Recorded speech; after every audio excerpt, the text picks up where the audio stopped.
Hey guys, welcome back to my channel once again. So today Anycubic has sent me their Mega Zero 2.0 printer to test out. So let's get this unboxed and let's take a look at it.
All right, so here's everything that it comes with. You got the frame, the heat bed, you got the power cord, filament holder, instruction manual, more cords, tools, and nuts and bolts and stuff in there. Not quite sure why the spatula has just a little plastic bag over it. I feel like they could have just included it in there, but that's okay. No big deal. But I'm not actually going to show anything on how to actually get this set up and installed and put together. If you guys wanted to see a video, let me know and maybe I can do that next time, but the instructions are pretty straightforward. There's not a whole lot. Most of the pieces are already put together, so I'm not gonna go into that whole thing. So it looks pretty simple, but I'll get this all set up and then I'll see you right back. All right, everybody, so here's the machine all put together. So you have the control pad over here. Heat bed, this has a little magnetic plate on it. We got the power cord on-off switch over here. Filament right up here. And XYZ axis. So let's get this turned on.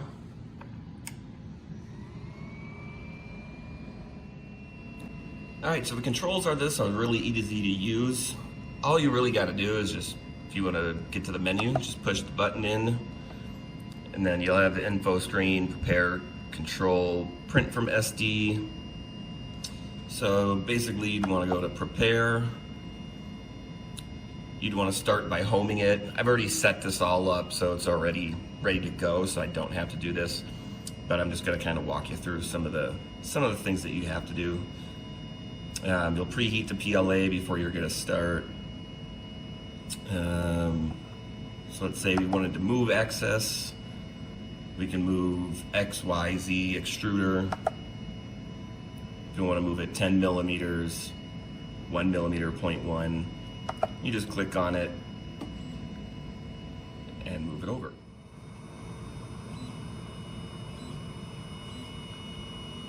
So that's pretty simple.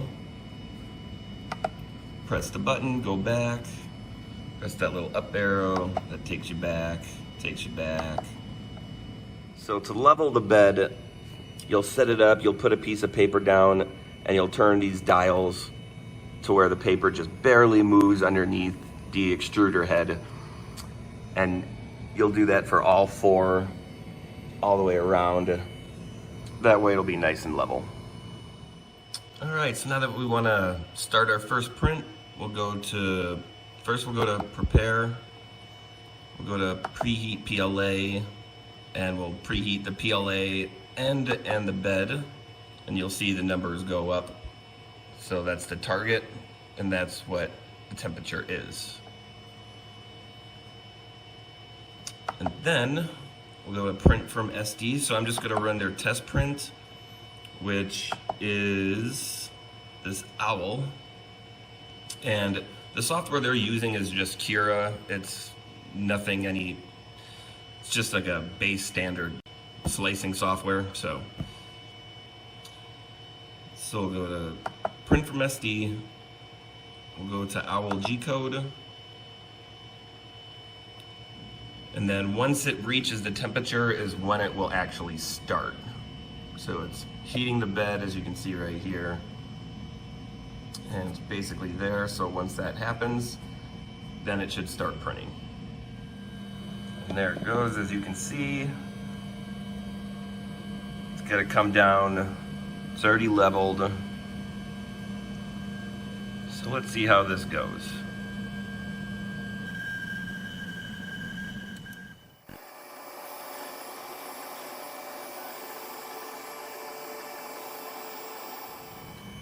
So I'm just gonna let this run until it's done. I'm not exactly sure how long it's going to take because I just put in the SD card and just went right off of that. I didn't even look at the settings in Slicer to even see what it would be. So I really have no idea how long it's supposed to take, but I don't think it'll be too long. So I'll come back when this is done. Okay everyone, so I'm back. So the piece has finished printing. I do want to point out that I did print it the first time and the top of the head did not fill in all the way. I'm not really sure what caused that, but I did change some of the settings and reprinted it.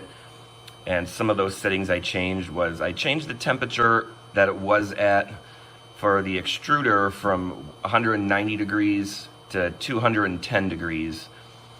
And I did slow the speed down to about 70%.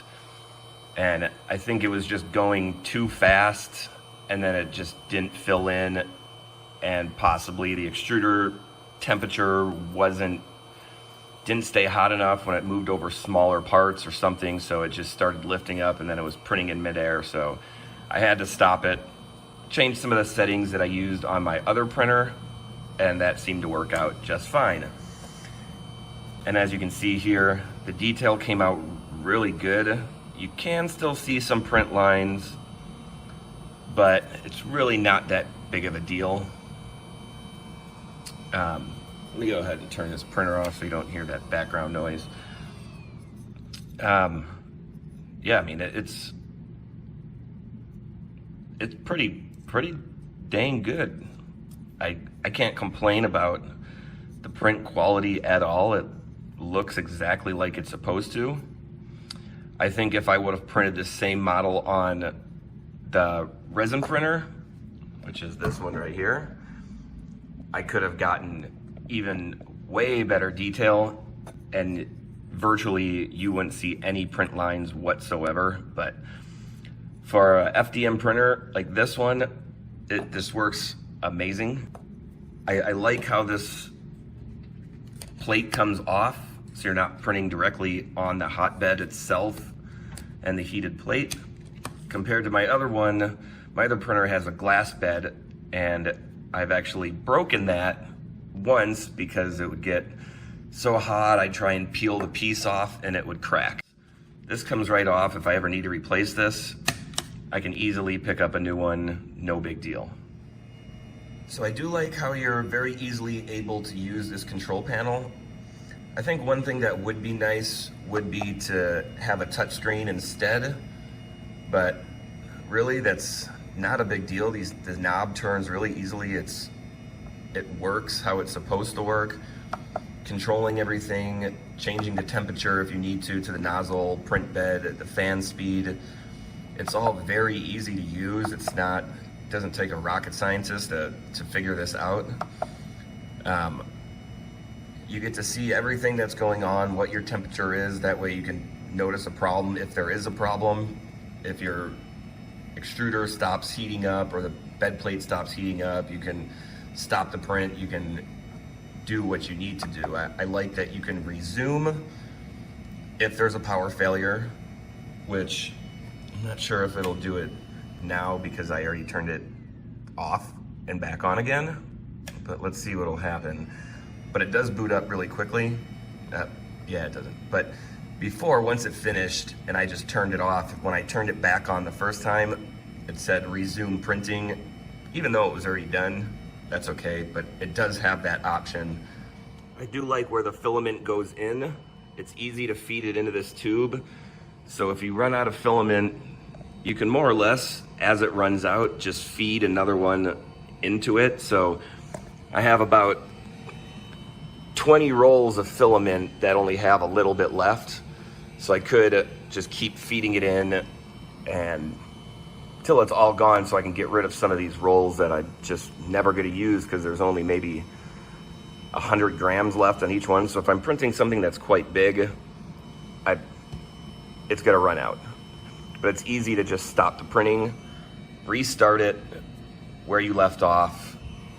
The nozzle actually, if you pause it, it'll raise up so you're not just dripping filament onto your piece that you're printing. So that's a nice touch. And then it'll move back down once you restart it. It would be nice to have an auto leveling system instead of having to crank these knobs. But for the price point, you can't really go wrong. It works how it's supposed to. And pretty much once you level it, you really shouldn't have to level it again. You might want to double check to make sure that it's still level just with a piece of paper. And all you gotta do is just stick it under here, wiggle it, so it just kind of barely drags against the print bed. So it came with this little, supposed to be wire holder to hold the wire in place. It's really not necessary at all because the wires aren't going anywhere. So I don't see what having a little cable tie to hold down a wire is supposed to do. It just doesn't seem like it matters. It would be nice if there was a dual rail system on both sides, but obviously you can't have that because of the power supply. So that really isn't an option. So overall, guys, if you're looking for a good printer and you want something that's gonna be affordable, that's cheap, anybody can have one. It doesn't take up a whole lot of space. It's not real big. It only weighs about, I don't know, 12 pounds. So it's easy to move if I just want to pick it up, put it somewhere else. So yeah, if you're looking for something, the Mega Zero 2.0 from Anycubic, that could be the way to go for you. And yeah, get some amazing prints, prototypes, print out what you want. I'm gonna try some different filaments to see how they pan out, but I'll be doing that in a different video and we'll get some more stuff cast and made and we'll, yeah, keep doing that. But as always, guys, if you liked this video, give it a thumbs up, hit that subscribe button to see more, and as always, I will see you in the next one.